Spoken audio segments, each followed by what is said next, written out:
Alhamdulillahilladzi ja'alana minal aidina wal faizina wal maqbulin. Asyhadu an la ilaha illallahur rabbul alamin. Wa asyhadu anna Muhammadan abduhu wa rasuluhu sayyidul mursalin. Allahumma shalli wa sallim ala Muhammadin wa ala alihi wa ashabi asma'in wa man tabi'ahu ila yaumiddin. Amma ba'd. Ya ibadallah, ittaqullaha haqqa tuqatih wa la tamutunna illa wa antum muslimun.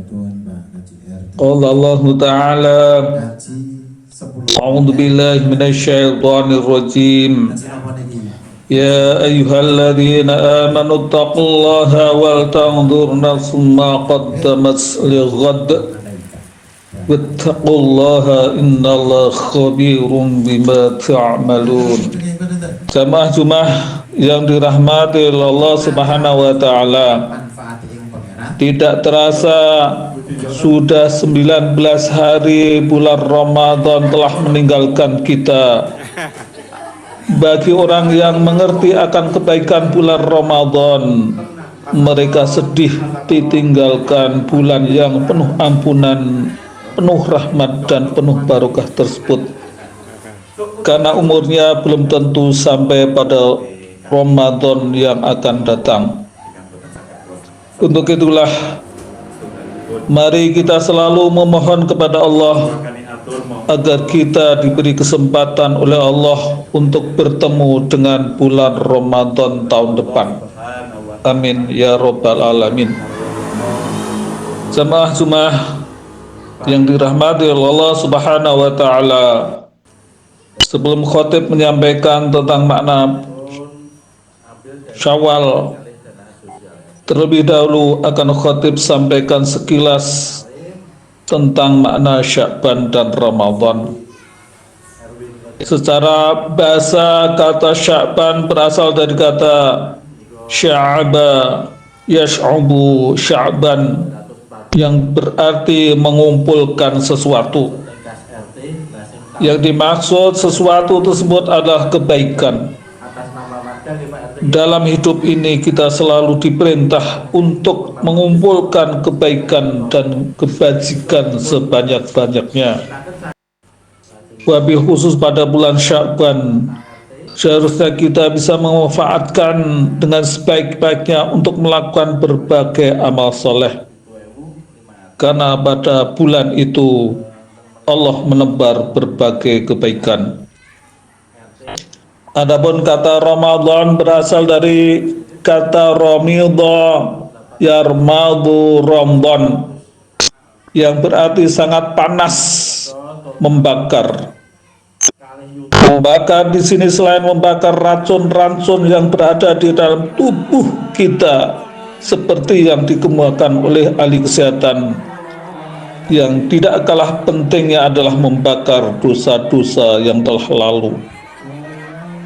Orang yang puasanya benar, badannya sehat, jiwanya sehat, sosialnya sehat, dan diampuni dosa-dosanya yang telah lalu, sebagaimana hadis dari Abu Hurairah radhiyallahu anhu, "Man shoma Ramadhana imanan wa ihtisaban ghufira lahu ma taqaddama min dzambih." Rawahu Ahmad wa ashabus sunan. Artinya, orang yang berpuasa pada bulan Ramadan karena iman dan mengharap ridha Allah akan diampuni dosa-dosanya yang telah lalu. Hadis riwayat Ahmad dan ashabus sunan.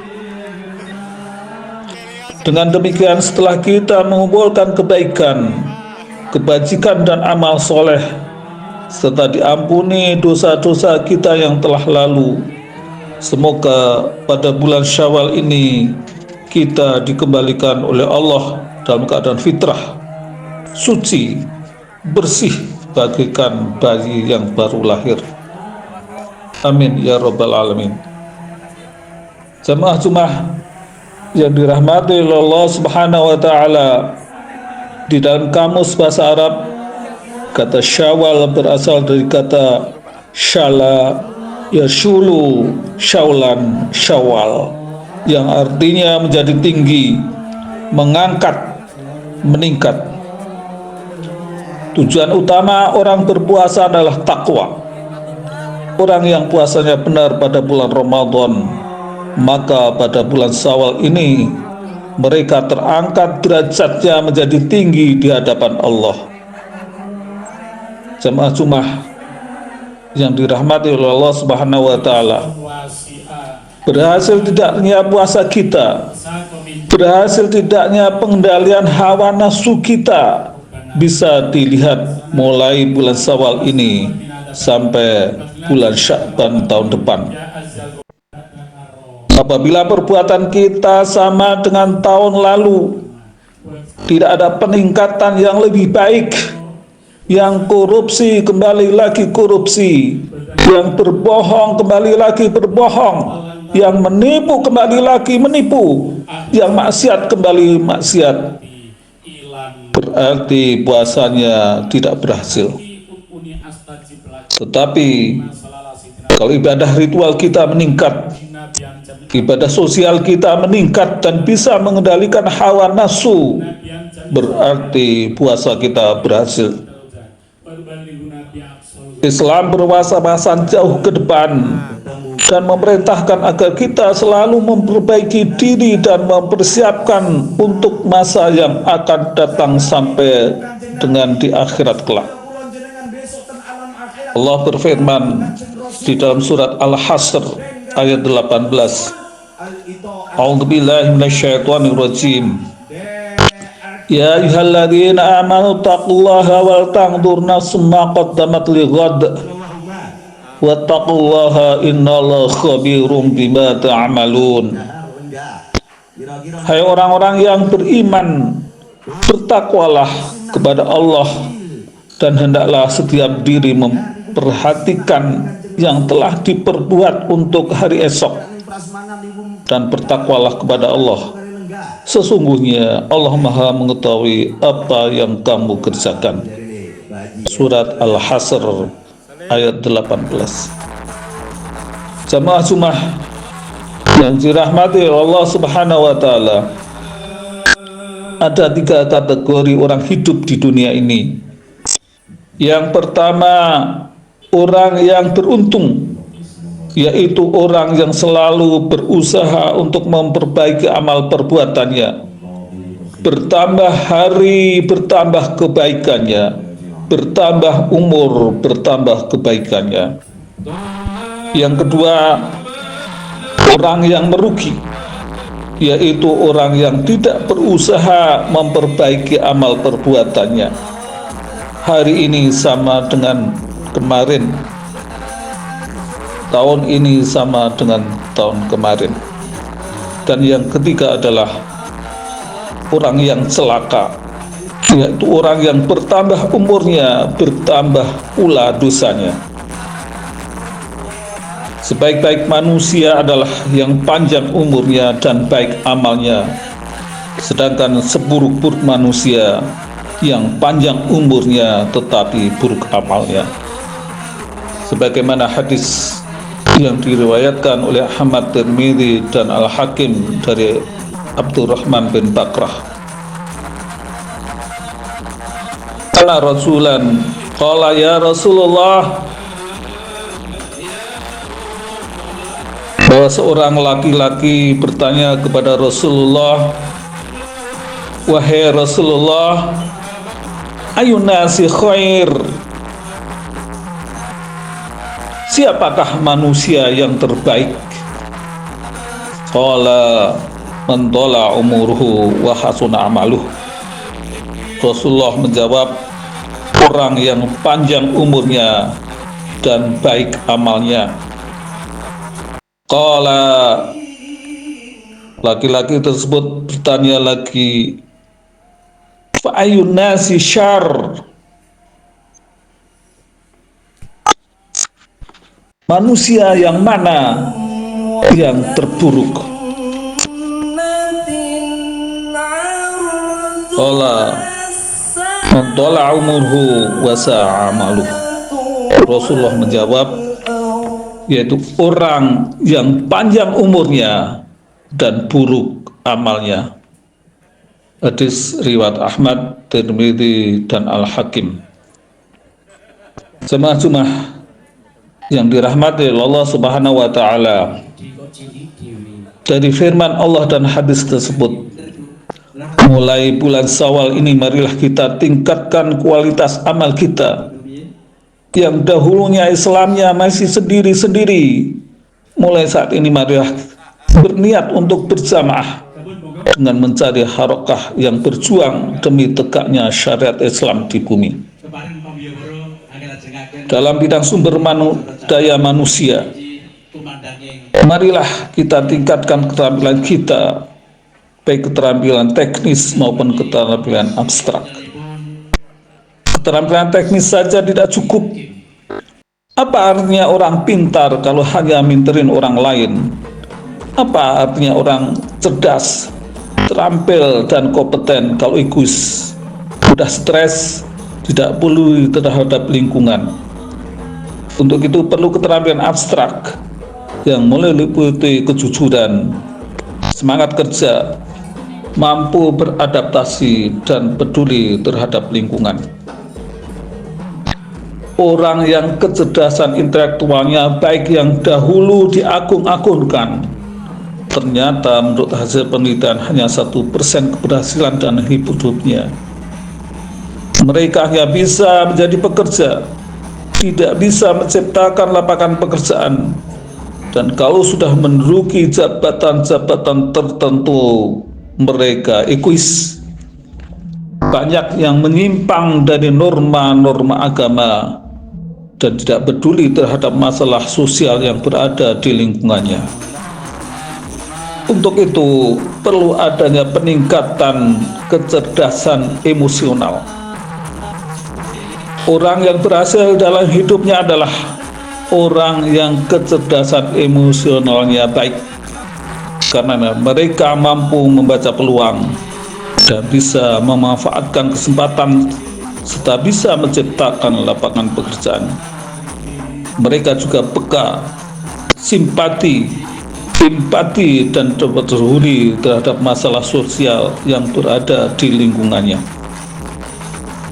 Jemaah yang dirahmati oleh Allah Subhanahu wa taala, kecerdasan intelektual dan kecerdasan emosional ternyata belum cukup, karena orang-orang barat kecerdasan intelektualnya dan kecerdasan emosionalnya sudah baik, tetapi hatinya kosong, jiwanya gersang.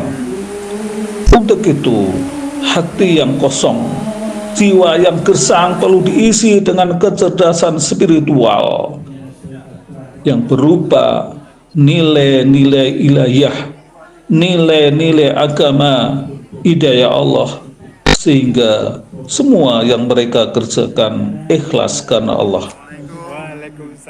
Jamaah yang dirahmati Allah Subhanahu wa taala, dalam bidang bisnis perlu mengubah paradigma lama, teori ekonomi lama, prinsip ekonomi kapitalis sekuler yang mengatakan dengan modal yang sedikit-sedikitnya untuk mengambil keuntungan yang sebanyak-banyaknya diganti dengan paradigma baru, teori ekonomi Islam, yaitu melayani konsumen dengan sebaik-baiknya untuk mendapatkan keuntungan yang sewajarnya.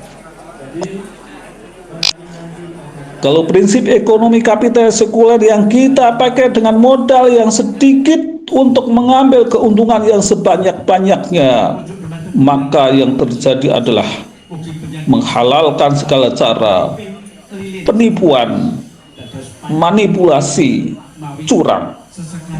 Sebagai contoh, pedagang mencampur beras, mencampur kedelai dengan pasir, mengurangi timbangan, dan para agen-agen gas mengurangi gasnya dan lain sebagainya. Prinsip ekonomi lama tersebut sudah tidak dipakai pengusaha-pengusaha non-muslim, Mereka diam-diam memakai teori ekonomi Islam dengan semboyan kepuasan konsumen tujuan kami, sehingga usaha mereka maju karena mendapat kepercayaan publik. Tetapi mengapa pedagang-pedagang yang notabene muslim masih memakai teori ekonomi lama? Dalam bidang pelayanan, perlu mengubah dari dilayani menjadi melayani sesuai dengan bidang pekerjaan masing-masing. Guru selalu siap melayani siswanya dengan sebaik-baiknya. Pejabat pemerintah selalu siap melayani masyarakat dengan sebaik-baiknya. Pedagang selalu siap melayani konsumen dengan sebaik-baiknya. Dokter, perawat selalu siap melayani pasien dengan sebaik-baiknya. Supir selalu siap melayani penumpang dengan sebaik-baiknya, dan sebagainya, dan sebagainya. Jamaah Jumat yang dirahmati oleh Allah Subhanahu wa Ta'ala, semoga pada bulan Sa'ban yang telah lalu kita bisa mengumpulkan berbagai amal soleh sebagai sarana mensucikan hati.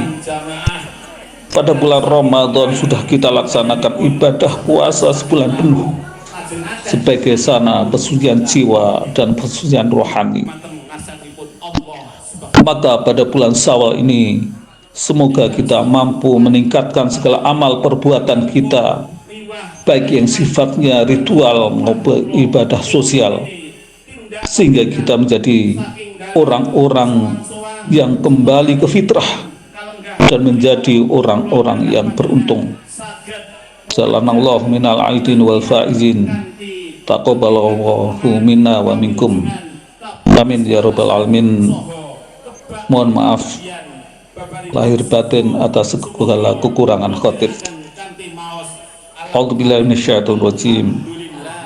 Ya ayyuhalladzina amanu taqullaha wal tanzur nafsum ma qaddamat lighad wattaqullaha innallaha khabirum bima ta'malun. Jalanallahu minal aidin wal faizin wa adkhalana wa iyyakum fi ibadihi sholihin wa qur rabbirfir warham wa anta khairur rahimin fastaghfirhu innahu wal ghafurur rahim.